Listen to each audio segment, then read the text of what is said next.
All right, we're back. We're back, guys. Welcome back to The future. the future. I love it. XP galore, not the future. Hello again. My name is Rafael. I am Marcus. And I'm Daily. We're gonna try something new today. We're gonna do No Man's Sky. Yeah, I've been playing this for a little bit, and it's so different than what it was when I played it on launch. I'll just leave it at that. It's pretty awesome. I never played it, so this is gonna be pretty cool. What about you, Daily? So I did the tutorial, and it's definitely different for sure. It's something I've never played with, so I'm interested. I think it's going to be a quick little. I think it'll be fun.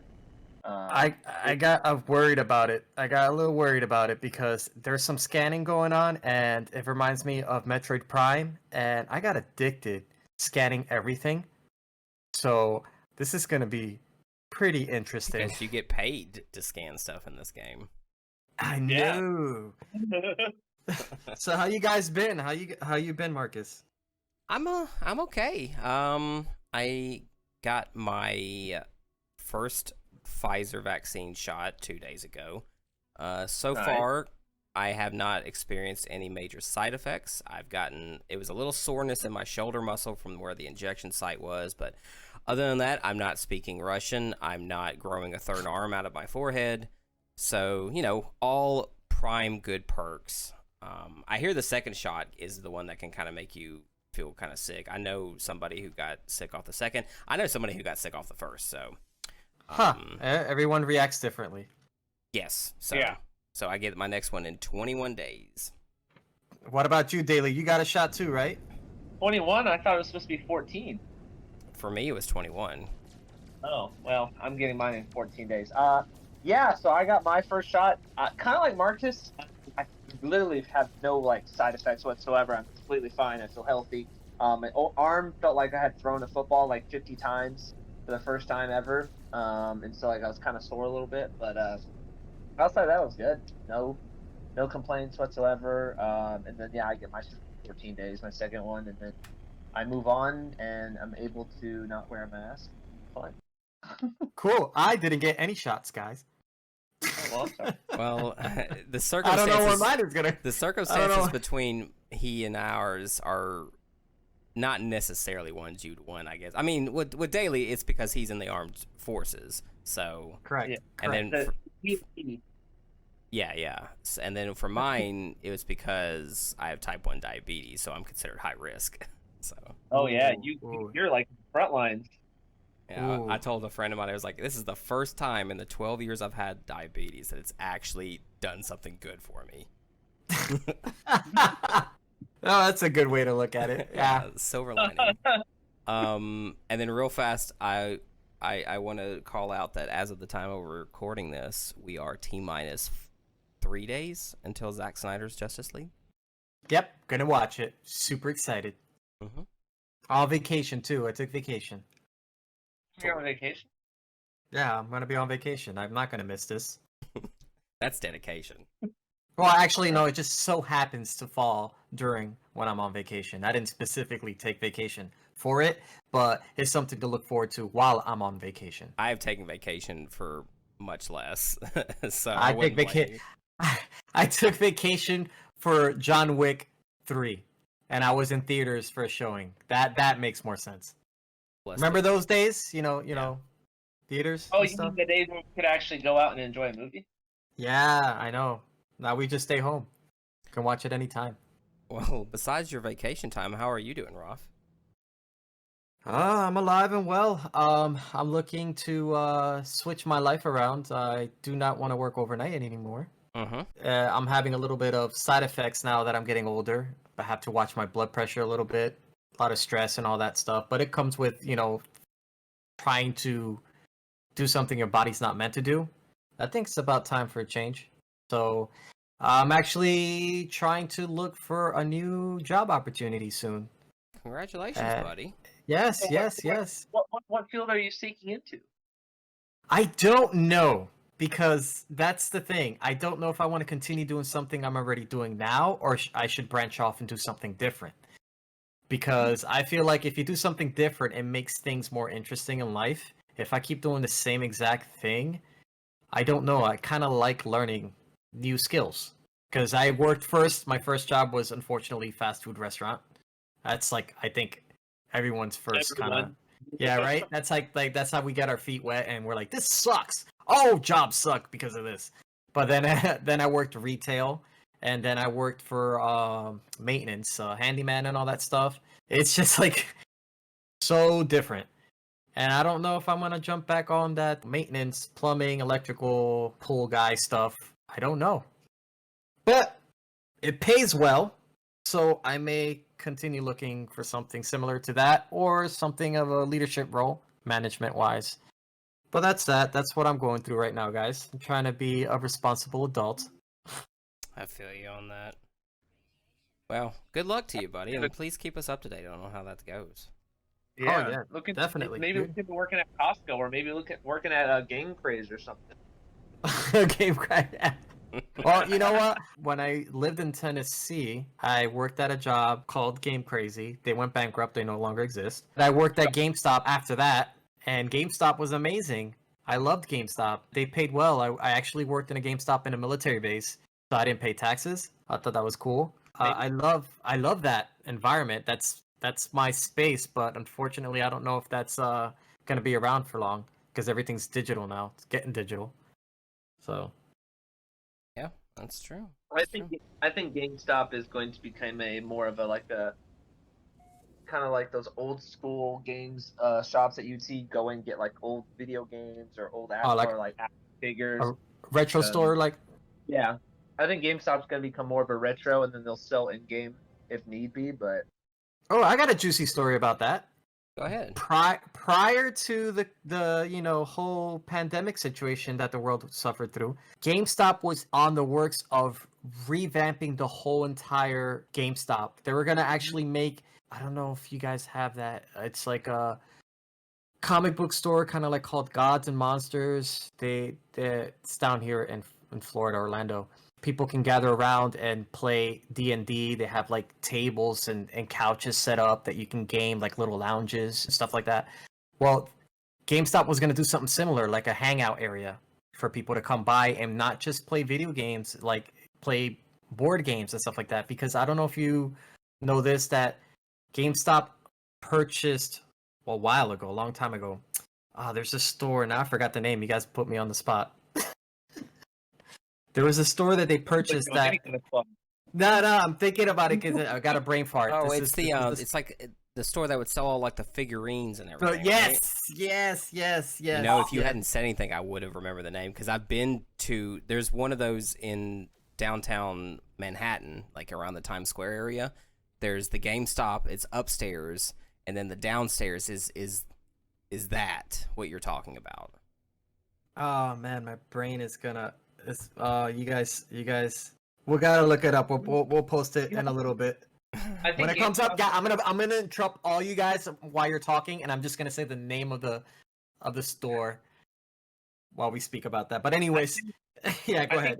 I think GameStop will actually be beneficial if they started selling like Pokemon cards. Especially I think they do, don't they? Some of them, I think. No, some, but like they need to get like the major ones to where like. Because everybody bum rushes those areas, man, and so apparently Pokemon is taking off like crazy here recently. So yeah, I mean, if they were smart, they would start selling those types of packs and stuff like that and keep the revenue up. But they probably won't. We know that GameStop is kind of stuck in that early 2000s mindset, and they're not changing it anytime soon. So oh, you mean like think geek?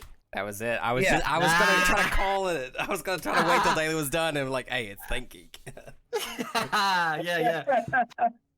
No, but that's I don't know. They were trying to revamp everything, and unfortunately, this whole pandemic messed everything up. So now it's social distancing, kind of defeats the purpose of making it a lounge, a hangout area now.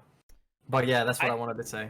I think there should be like some kind of store that's like Cards RS or something like that, where you can go in and get like Magic the Gathering or Pokemon, and then you can also kind of sit down and play the game. Agreed. Almost like Like Yeah. internet cafes back in the day. I think that'd be cool to have, you know? Well, we have that at Orlando. That's the thing I was trying to say. We have a couple of stores like that here at Orlando. You get to actually go play the card games, play board games. They even play D&D.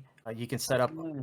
Yeah, it's pretty dope. I like it. I like the idea. And then when the GameStop said that they were going to do something similar, I was like, oh, that's a great idea because, everything's going digital now. They have to bring something else. Like the Think Geek merchandise brings a new value to GameStop. Play card games. Pokemon will come back and you can play Yu-Gi-Oh!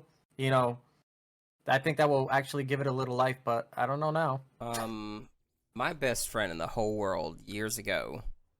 No, Thank you. he's still my best friend, but I mean years ago he came up with this idea. And no, it's not Anthony. He came up with this idea of exactly what you're talking about. But the added benefit of it being sort of an all-in-one gaming hub. So you would go in, you would buy your stuff, you could sit and play it with other people, but you could get accessories and customization on your stuff. Like one of his brothers had this idea of doing custom painting on controllers. And his brother did a couple for him, and they looked really good. And I was like, wouldn't that not be a cool idea? Like you would buy your stuff and then you buy it for them. You could pay a small, like you could make it a bundle thing. You pay a small extra fee. Like I want to buy that, and then I would like this design to be painted or decaled on it or something. Yeah, customized. Yeah. Yeah, That'd be pretty cool. and then he was like, nah. Like after that, he was like, nah, I don't know if that'd be like the good thing, or I don't remember exactly what conversation we had about it, but like, I mean, I'm not exactly jumping to start a small business myself like that, but if there was one thing that would push me to do it, it would be a concept like that, I think. Yeah. Yeah. Now that would require a whole lot of upfront capital because you got to buy. You got to get a team too. Yeah, and you got to buy not only your new stuff, but if you're gonna be somebody that accommodates the retro crowd, you got to find all that stuff too. And oh my goodness, it's funny you said that too because I found an account on Twitch that streams late at night. It's not so late for them because they're on the West Coast, but there's a game store in Seattle where the owner streams from his store late at night. And he just sits in front of the camera and chats with the chat, and sometimes he takes online orders, and so he sits there and he's like packaging up the orders while he's talking with chat, and he's showing what the people have bought. And if it's like much older, like Game Boy cartridges, he'll sit there, take them apart, and replace the button cell batteries in each cartridge just to make sure that they power on properly. What? That's pretty cool. So you can literally stream anything. Like think about like if you could watch somebody like do your car, like like work on your car, like somebody just streams like working on cars. I'm sure that somebody does that. That's insane, like what you can do now. That exists. Yeah. It's like that the just chatting. That's why the just chatting category is one of the biggest categories in Twitch. Is because so many other people have gone to it for other things. Like they're just setting up cameras in their garages, like you were saying, for car repair. Yeah. One of the businesses that I wasn't thinking about at first, but makes sense that it kind of popped off a little bit when the pandemic hit. A bunch of DJs went to Twitch because they can't play in clubs, right? As soon as I opened Twitch, that's all I would hear would. Yeah, I found one here in Nashville. A guy that in Nashville here he's done some pretty big shows too, but he streams at least 2-3 times a week where he just plays sets in his little room that he's got set up for it. That is pretty brilliant, man. That's actually really awesome. Well, we adapted. We're just adapting and changing our methods of sharing content, and that's pretty clever. I think it's clever as hell. Yeah, and that's going to tie into what we want to talk about tonight, I think. I do want to jump into a couple of quick news items before we get into that, though. Good segue, Roth. That was really good. Haha. First of all, I was saving this one. I didn't want to tell the other two guys on here until I read this out loud because I found it so funny. So I believe it was our last episode when we had our guest star on here. We were talking about microtransactions, and Daily, you talked specifically about EA's FIFA 21, correct? Yes. So it turns out that somebody knows how lucrative this business is, and there is an investigation now into the development team on one person in particular, at least, that has been running a little bit of a black market on rare player cards. Somehow is selling those for real money to people. Oh my god. Are you serious? And so as of now, EA has disabled the FIFA content granting system within the game while they're investigating this. Wow. See, That's it's funny, isn't it? Because we were just talking about how bad, man. how bad that can be. That is so funny. sad. That's so sad. Today, I had my daughter. She was playing Dead Space. I was just thinking, man, this game, part 1, EA actually did a good thing, and then they didn't let the creator continue with his own creativity, his own content. You know, that you could tell when the sequels come out how much they alter things and how much they try to do that microtransaction, the DLC stuff. It gets kind of weird because the first one didn't have that, and then you start seeing it after. I'm like, oh man, it's like they're deteriorating a good thing. They have a sport, FIFA, that people actually buy this. I don't play sports games. I never got it. I never understood why I want to play a sports game or anything like that. But anyways, everyone to their own thing. I don't know. That laziness of them just copy pasting just FIFA 21 Madden. or Madden. It's just like, oh yeah, we just updated the roster. We updated the music. The snow effects is kind of a little bit different now. The sweat on their forearms is more glistening. The new console came out, so it's just updated graphics, but it's the exact same game. Right. I'm like, I don't. You can see the sweat on his neck. Yeah, you saw the shirt. You see that little spit on his shirt right there. That's us. That's us. That cost you $10 extra. 10 extra, yeah. Pay additional $10, and you'll get a little bit of blood. Don't worry. We're still gonna give you microtransactions, but nah. But that's sad. That is super sad, and it's funny. The irony. It is ironic. If you want to get more information on it, one of the trending hashtags with it on Twitter is hashtag EAGate, which everything has a gate on it now. So. Wow. And then the other thing I want to just bring up real quick, it is now official. The deal between Microsoft and ZeniMax Media has been approved. For all of you out there who may not know who ZeniMax Media is, they are the company that officially owns everything related to Bethesda. So Bethesda GameWorks, that includes all your Fallout franchise, your Elder Scrolls franchise, your Dishonored, Doom, Wolfenstein, Evil Within. All those franchises are now exclusive. Not exclusive in a sense of. Well, actually, we don't really know yet, right? We don't know yet. That's what I was trying to. I that's the question I have, because at first they said it's not going to really affect the multi-platform Bethesda games, but it doesn't make sense to me, because that means they have the trump card right now. The thing that Microsoft lacked was exclusivity. If you notice, PlayStation kills it with exclusivities. Like, their exclusive games every year. They have so many AAA games, well made, very fun, amazing work.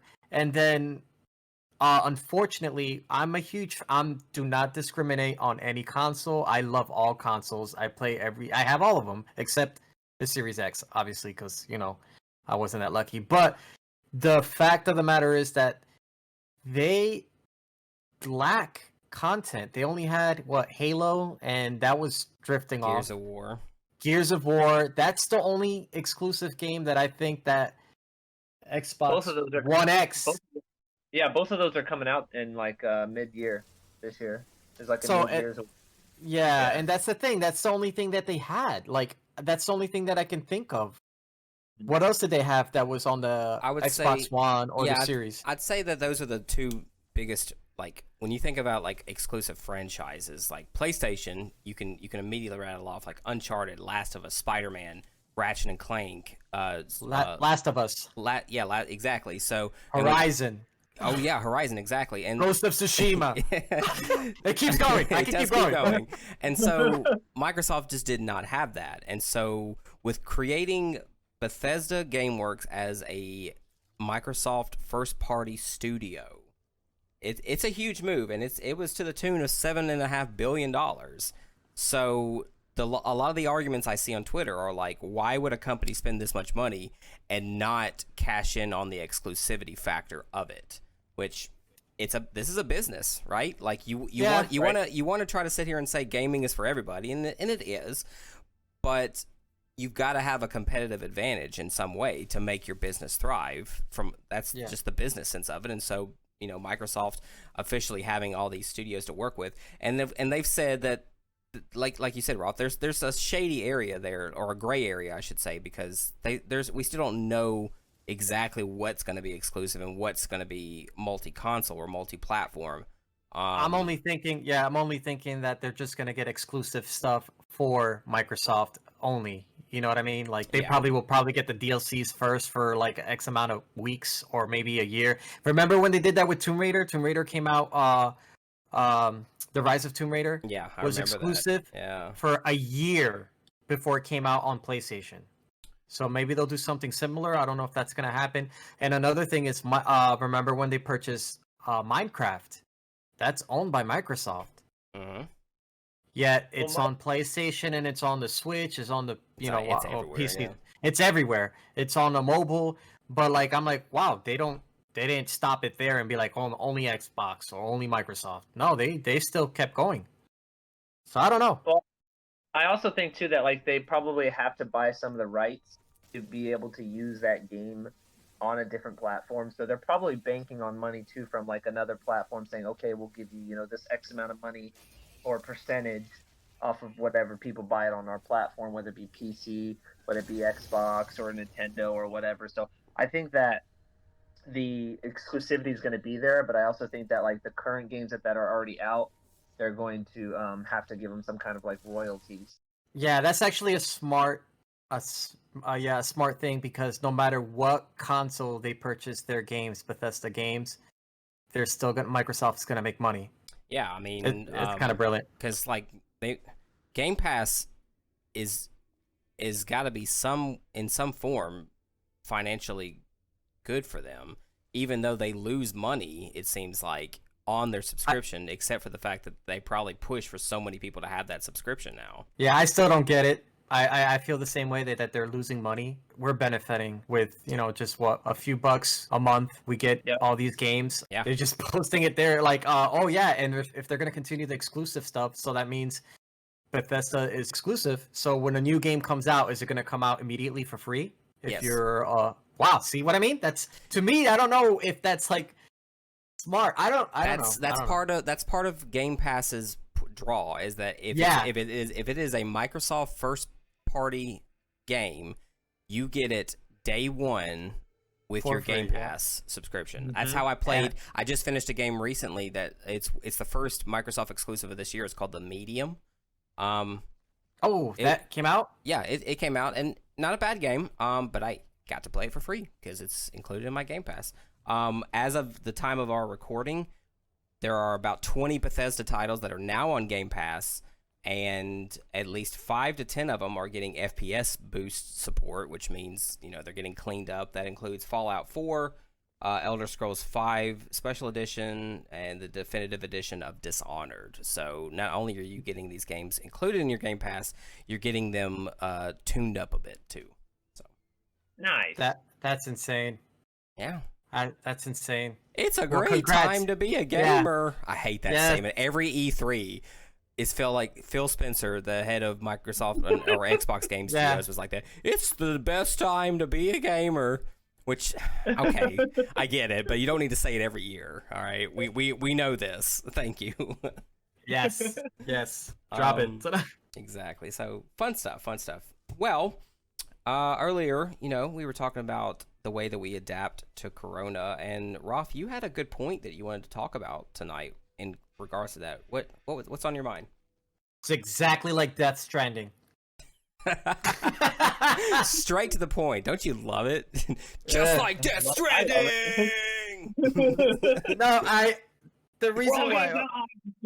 No, I was watching the making of not too long ago of Death Stranding. I still like the game. A lot of people talk crap about it because it's a walking simulator. Yet we're playing No Man's Sky, and I think it's come on now. Yeah, can't. Come on now. We're exploring. That's exactly what it is. All right, we're delivering stuff. It's whatever. Anyways, Death Stranding. Hideo Kojima was talking about the fact that the game, it makes you feel like you're alone. Everyone's on their bunkers. There's obviously social distancing. Nobody's going out on the world because everything's closed off because of those entities that are out there that can kill you.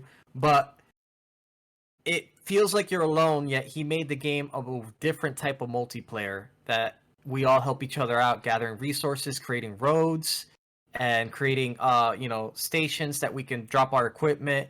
Even though there's not another physical character playing multiplayer with you, the whole entire world is helping each other out to create that world, to make it easier to travel. So in a sense, you're not alone. It was kind of different, and I thought it was brilliant because when I played that game at first, I was like, okay. It was kind of hard to swallow at first. I'm like, I got used to Metal Gear and all this action and all that stuff. And it was a very slow-paced game, very different type of delivery of what Hideo Kojima usually makes for us. But then I learned to respect it. The storyline went very crazy. The whole concept, it felt like it came out just before the actual events of COVID, obviously. But it's kind of similar, if you understand. Right, Marcus? You get what I'm trying to say? You could probably explain it better than I can. Yeah, I get what you're saying. Daily, I'm curious just real fast before we get into this. Did you ever get to play Death Stranding? No, I have not. Okay. Yeah, so do you have kind of an understanding of what it is? And if it's okay if you don't, I'm just curious. Yeah, no, I'm listening and I understand kind of like the main point of it. Yeah, it's essentially, some people call it a walking simulator, some people call it a building simulator. It's an Amazon simulator. That's actually pretty accurate. I like that. Amazon simulator. Yeah. So for listeners who maybe have not kind of gotten into Death Stranding, and I can't blame you if you haven't, it is a bit of a unique game. You play as a character who is voiced and facial acted by Norman Reedus, named Sam Porter. You're in a post-apocalyptic world where we're all bunkered down in safety shelters because... What do you call them? They're like, what are the things? No. What are the things that are trying to kill you? Well, I'm gonna look it up, man. Yeah, I forget the exact name. But they're kind of like ghost spirit, like angry spirit things that are out in the world and they can kill you. BTs. Okay. Yeah. Bravo. Yeah. So we're all kind of separated, and besides your main goal of just trying to find a certain person in the game, that's the main drive that's driving you to march across the United States. You are doing a lot of resource collecting and deliveries between pod to pod, and you are also building things. And what's cool is that you're matched where your location is, like where you live and where you're playing the video game at. You're matched in a server, and everybody in the server collectively builds on the same plane. So everybody can work together to build roads, to build batteries to recharge your bike and other electronically charged things, to put mailboxes to drop supplies in, to leave markers to let other players know if there's danger ahead. It's a little similar. It's like if you think about the system of Dark Souls, how you can like leave messages for other players. That's a very small part of what you can do in Death Stranding. You can leave like ropes to climb up mountains for other people with. So to your point, Rolf, it's this idea. It's so weird that this game came out right before Corona, because it's this idea that we're suffering from being separated by both a cataclysmic event, but also Kojima does a little bit of commentary on the idea of us already being separated as a society due to the nature of how we live our lives. We do everything online, right? Digitally, we do Amazon deliveries, we do all this stuff. So we're all already kind of separated from how we used to be 20 years ago. And Kojima wanted to make a game to reconnect all of us, and that's the idea of the building in the game. We're all coming together to build a new world up for us to live in.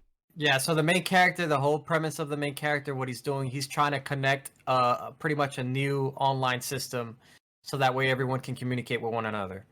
So you're pretty much a giving them internet as well. So you're Amazon delivery guy, and you're also connecting their internet. Yes, that is true. Yes. Oh my god, this is about me. This is a maintenance guy. Bro, now you found your new passion. There it is. I'm Death Stranding guy right there. No, but it's a beautiful game because everything emphasizes with violence and killing each other, and this game actually frowns upon you killing someone. You can't kill anyone in this game. You can, but there's ramifications, and the ramifications. For you, yeah. Oh yeah, no, they become a ticking time bomb. If you kill a person, the body becomes pretty much like a nuke, and explodes and kills everything. So you don't want to. That the whole thing is you shouldn't. So it's knocking people out, stunning them. Keyword is you shouldn't. You shouldn't. Well, it gives you the option, but there's the side effects, which is a game over. Yeah, Hideo Kojima has always been an advocate for peaceful resolution in all of his video games, like except for the very beginning Metal Gear games, like the old MSX ones and all that. Like, well, even in like the 1987 MSX Metal Gear, you would get more resources if you just punched the enemies out of existence or whatever, because there's like 3 punches and the enemy's gone. But you would get actually item drops by doing that, whereas if you just shot them, then you don't get anything. And then in later Metal Gear games, he instituted like stamina and I was mostly just stamina bars on all of the bosses, to where you could kill them and deplete their life bar, but you could also use trank guns and other methods to deplete their stamina bar and still win the boss battle that way. That's what I did. The stamina, with the darts. I always try to do it in a peaceful way if I can. I try not to kill people because it kind of like. Actually, part 3 was the one that did it. Part 3 with Sorrow. If you murdered a bunch of people throughout your gameplay, you go to this freaking like river, this endless river, and all the souls of all the soldiers that you murdered is haunting you and following you. I remember that. Yeah, the guy's freaking brilliant. I'm sorry. I'm doing throughout this whole year on my streams. I'm doing a playthrough of the entire Metal Gear series, so I can't wait to get to that one. I finished Metal Gear earlier this week, so I can't wait to get to some of those other ones and really try to sit down and explore and discuss it with people, because like you Ralph, like I could spend hours talking about Hideo Kojima and the Metal Gear franchise and all of that. But yeah, so Death Stranding, Daily, does Death Stranding sound like something you would ever invest your time into? Yeah, I think it would be more of like I feel like that game you either have to be just like a casual or you have to be like a completionist to play that game. Yeah. In my eyes, because it's like something you can pick up and play, but you don't really have to like spend hours and hours. Or you could be that nerd, Rolf, and really like put hours into a game and just be a completionist. So that's where I'm at with that game. Is what it's sounding like. Yeah. Hey, did you know about the ending? The ending. The ending, the cutscene, is technically almost like 3 hours long. Did you know that? It is a very long cutscene. It is. I remember that. Why so long? He does that, and I don't hate it, but sometimes it's excessive. But I don't. It's a weird mixed feeling I get, because sometimes you feel like you beat the game and you got everything, and then he just throws a freaking curveball, and then there's more stuff to say, to show. And then it ends up you're watching a movie. You're just watching a movie. And they're like, yo, this movie's dope. I like this movie. It's like Inception. Well, if you don't know this about Hideo Kojima, not only does he have a passion for video games, he has a passion for film as well. Yes. And so he loves to try to integrate the two. And that was some of the criticisms that some of the later Metal Gear games got, was because of the length of cutscenes. Yeah, part 2 came out in the Book of Records of the longest cutscene. I wonder. Back in the day. Yeah, I think it's been surpassed now by another. Oh hell yeah! Another game. I wonder if maybe we could have a brief talk in another episode one day of like games with the longest cutscenes in them, because I definitely know of a franchise that has most likely beaten Metal Gear at this point. But No way. Ooh. yeah, just spoiler alert. Look up Xenosaga on PlayStation 2. I have part 1 and 2. Yeah.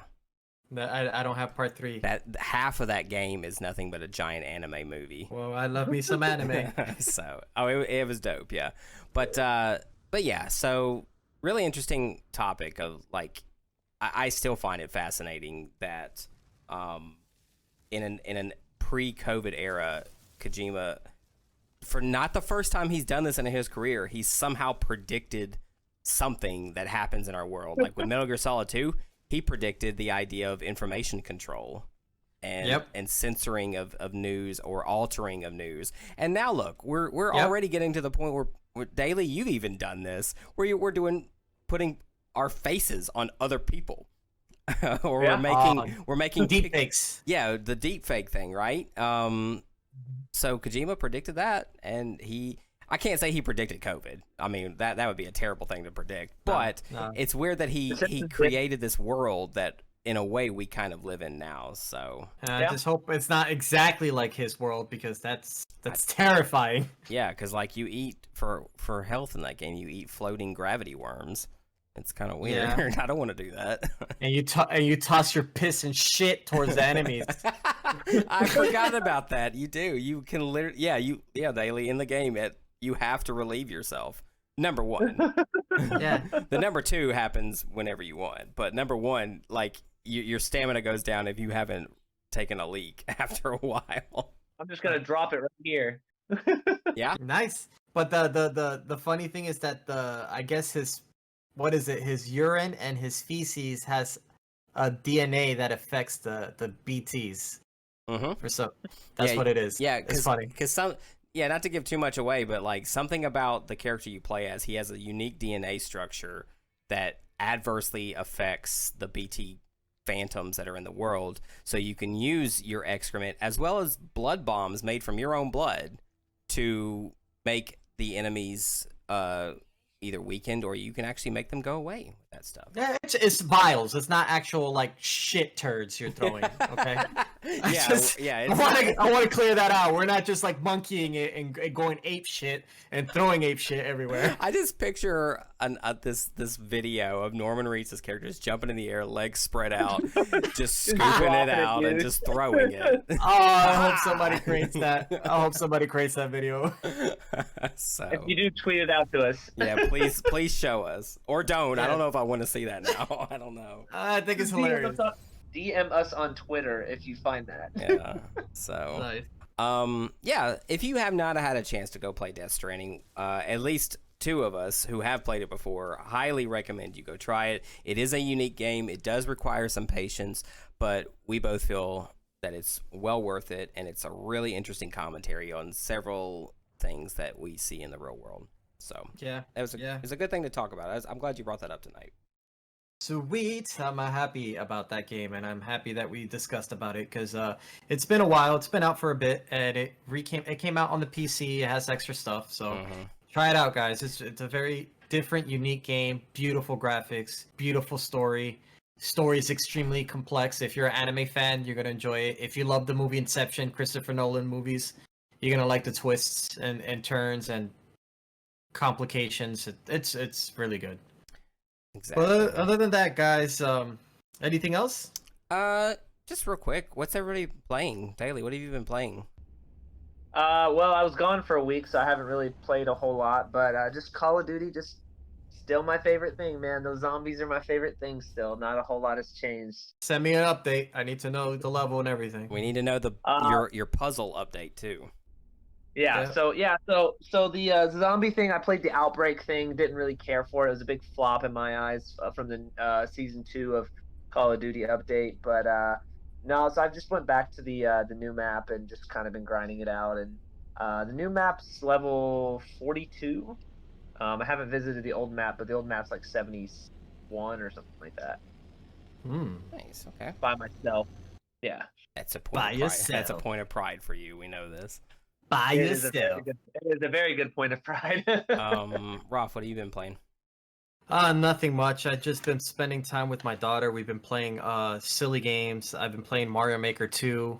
Actually, I did get the Super Mario 3D World. Beat it. Nice. It's fun. It's really fun. I had it for the Wii U, but it's kind of cool to have it portable. I'm actually jumping on that game that I brought up not too long ago. Oh, Hyper Light Drifter. There you go. That's Oh it, yeah, right? yeah. Yes. So I actually like to purchase physical copies, and Limited Run Games came out with another batch of hard copies, and I purchased it. So now I own it not only on the PlayStation 4, but now I got it on the Switch because I wanted a portable version of it. My brother got me the one on the PS4. Now I got one for the Nintendo Switch. So that's another game I want to try out, and it looks pretty good. That company actually is making a new game on the PS5. Forgot the name of it, but I'll post it later. And it's fascinating. I like their artwork and all that, and their style of gameplay. That's it. That's what I've been doing. Nice. What about you? So I'm tackling a bunch of different franchises during like both on and off stream. I recently have finished Resident Evil 0 and the Resident Evil HD remake on PC. Spoiler alert, those controls do not translate well on mouse and keyboard. Ooh. But I'm glad I'm got through those, so now I can tackle 2 and 3 remake, as well as 7 on PC. Looking forward to that. I'm going to tackle one of the acclaimed PS5 games that have come out, and it's been on other platforms too, but there's a game called The Pathless that I'm going to try out. It has a lot of... the Eagle one? Yeah, well, I Oh, the mean, bird you're one? kind of like you're kind of like this ninja chick, but I think there's some flying bird elements to it as well. It gives me a lot of Journey vibes if you guys ever played Journey, but Yes. Yes. so I'm going to tackle that off stream. I just finished The Medium. I had mentioned that earlier. Pretty good game. Not bad for an exclusive from a studio that I think it's like their first real shot at doing an exclusive title, so it was pretty good. I'm going to try Little Nightmares on the Switch. Part 2 or part 1? Part 1. I've never played part 1 before, so I've never tried it either. It looks pretty cool though. yeah, I'll let you know how it goes. So yeah, other than that, I'm trying random things. I'm really excited about No Man's Sky because this is so different than what I remember it being when it first launched. Like, because I also tried the game Valheim that's getting a lot of acclaim. Yeah, and these two games are good things about that. Yeah, so I have a lot of friends interested in it. The way that No Man's Sky is playing right now and what we've been doing in it is almost exactly what you would do in Valheim. So I thought I wasn't enjoying Valheim because of what you do in it, and it turns out I think it's just the setting for me. So I don't know. I'm not playing much Valheim anymore because No Man's Sky it might scratch that itch for me, and even after we're done with the season, I might still keep playing this. I don't know. We'll see. Nice. So yeah, that's pretty much it. So anyways, thank you all for being here tonight. We hope that you enjoyed our random discussions. We know that sometimes we go off on tangents, and we would apologize for it, but then we wouldn't be who we were as individuals. And Exactly. And nobody can control Daly's tangents anyways. So Very true. so Not even my wife. so Rolf, Nice. will you please take us home, sir? All right, thank you guys for listening. Stay safe. Wear your masks unless you got your shots. Still wear your masks. It's like, I'm kidding. I don't know. Are you supposed to wear your mask? I I'm would pretty do sure it. you are. I would do it if the business They requires it. recommend it. Okay, they recommend it. Well, just be good. Follow the rules. Think not just about yourself. Think about others. Be respectful. Be safe. And as always, love you guys. I'm Rafael. I am Marcus. Make sure you like and subscribe, please. I'm Daily, and we'll catch you on the flippity flip. Eric Hey. Flippity Flip.